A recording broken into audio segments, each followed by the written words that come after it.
All right, Mr. Secretary, let's begin with the economy in general.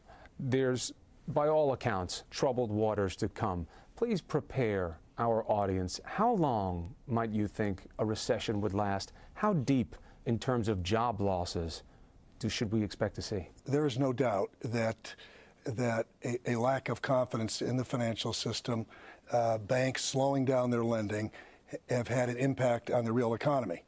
And businesses haven't been borrowing, the jobs have been in jeopardy, people's 401k plans have declined, their investment accounts have.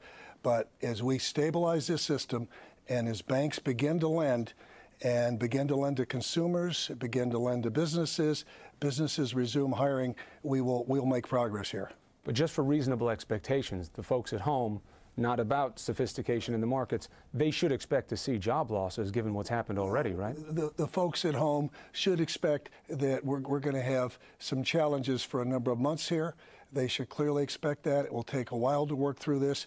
But they should also expect, as confidence returns to the system, to see and lending resumes and normal financial activities resume, they should expect things to improve here.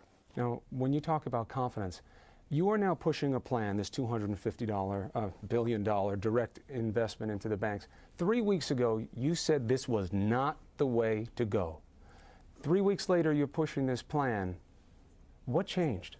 We are going to continue to pursue a plan to purchase illiquid assets from banks. That's one way to increase the capital. But as the facts have changed and as the situation became more serious, there is no doubt that the best way to get the maximum bang for the taxpayer's buck here was to invest in shares of banks and to increase capital that way. Now, you know there's a lot of lack of confidence when it comes to the banks and certainly the heads. You met with all nine. By all reports, there were varying degrees of acceptance of this plan.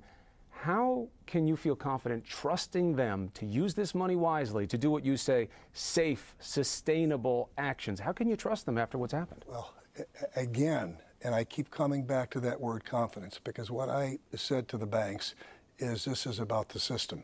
This is about making sure that our healthy banks, not failing banks, but healthy banks have plenty of capital. So rather than shrinking, they will be confident deploying that capital, lending, doing the vital activities we need to keep our economy growing.